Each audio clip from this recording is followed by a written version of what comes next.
Alright, welcome back to the channel, Deconstructing Narcissism. It's been a few days. Work has been very exhausting. I have not been sleeping too well. I've just been waking up a lot in the middle of the night. But I wanted to make this video for everybody out there who has society and their friends and other people telling them that they shouldn't have gone no contact with their narcissistic parents. Now,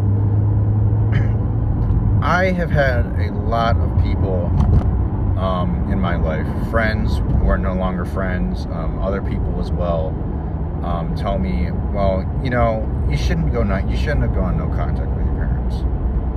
You shouldn't have gone no contact with them. You only get one set of parents, and once they're gone, they're gone. You don't get another chance to talk to your parents. You don't get another chance to say goodbye to your parents. And to that I say, I don't care. To that I say, they're not my real parents. To that I say, they were abusive. And to that I say, blood doesn't mean that you're family. Blood is not always thicker than water. Okay? Sometimes the people you meet throughout your life become your family. Everybody has a family, but it's not always the kind of family that they consider family. It's not always the kind of family they want. And you don't have to accept those people in your life. You don't have to take their shit anymore. Okay? As hard as it is, believe me, it's hard, but it was necessary for me to do it. It was necessary for me to cut out my family. Everyone. Not just my parents, but also the people who enabled them. Even the people who didn't enable them in my family. I mean, I still care for them somewhat, but in order to truly move on and heal with your life and get on with your life and figure out what you want to do, everybody has to go. You have to cut out every single person. You can't just cut out your narcissistic parents. You have to cut out the other dysfunctional family members in your family too, because if they do, even the ones that are not dysfunctional, because more likely than not, your parents are still in contact with your other family members. I mean, obviously, it would just, unless for some reason they're not, but it just makes it easier to just cut them all out. So you're not having your aunt, you're not having your uncle, you're not having whoever constantly bring up your mom or your friends or whoever. You need to cut those people out. You can't go no contact with just your narcissistic parents and then be talking with your aunt or your cousins and have them consistently bring up your parents. Oh, if you talk to your parents lately, this and that. No. If they're not, they might not be enablers. They might really just not understand. And that's another thing. They might, your cousins or your family, whoever, they might really just not understand why you cut them out. Because narcissistic parents, especially narcissistic parents, are very, very manipulative. It might be a covert narcissist. It might be a malignant narcissist.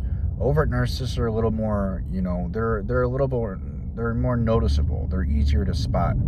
But generally, a lot of narcissists they're not stupid with what they're doing. They lack empathy, which is why they do what they do.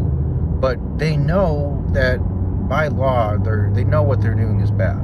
They know what they're doing is bad. They just lack the empathy to care. But my point is, narcissists know what they're doing. And most likely for a lot of you, as well as myself, the abuse that you went through, a lot of it was hidden behind closed doors. So,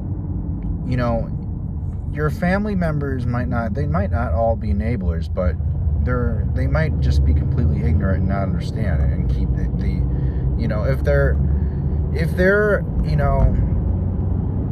if they are consistently talking about your parents and your mom and dad, maybe it's just better to cut them all out. It's a very hard thing to do, cutting out these people from your life. And it's, know, the loneliness is really, it really does suck. It's agonizing at times. It really is. I can say in my life that I don't really have, anybody I would die for. I would say I have people I care about, but I don't really have anybody I'd die for. And maybe that's the same. Maybe that's the case for you. But I'm kind of getting off track. But you know, you need to cut these people off, all of them. Everybody in your family, your dysfunctional family, and your narcissistic parents, you need to cut them off, and they need to stay out. At least for a long time. If not forever. Because you're not going to be able to heal. You're not going to be able to go through this healing process if you're still in contact with your other family members. It's just not going to work. So, I think the best course of action would be to just cut them all out. Now, this is obviously my advice. You don't have to do what I'm telling you to do. But this is what I've had to do. This is what needed to be done for me. And I struggle with it every single day. I struggle with the reason why I'm doing this, or the reason why I did it, I should say. I struggle with intense loneliness. I struggle with connecting with anybody. I don't connect with anybody. You're probably going to go through the same. You're probably going to struggle with loneliness. You're probably going to struggle connecting with other people, and you're probably going to feel empty inside for a long time. If not, if you already don't feel empty inside. I'm sure a lot of us already do feel empty. But, you know, sometimes the hardest choices are the best choices. And a lot of us have to make the hard choices. So, I hope you can get something with this video.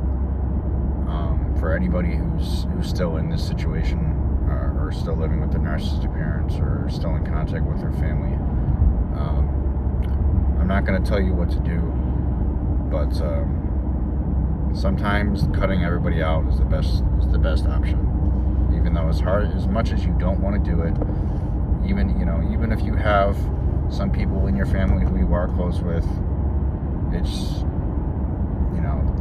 sometimes you just have to make a really hard choice, and cutting everybody out of your life and your family is a really hard choice. So, I don't know. It just got me thinking about that today. So, anyway, I hope this video helped you. Like this video if you liked it. Feel free to put a comment down below. And again, I apologize. I know my videos have been a little bit inconsistent. I've just been, I don't know. I haven't been feeling it lately. I've been feeling just not good. Good thing I'm seeing this doctor, I guess. But things have just been kind of rough. So anyway, I hope you enjoyed the video, and I'll talk to you in the next one.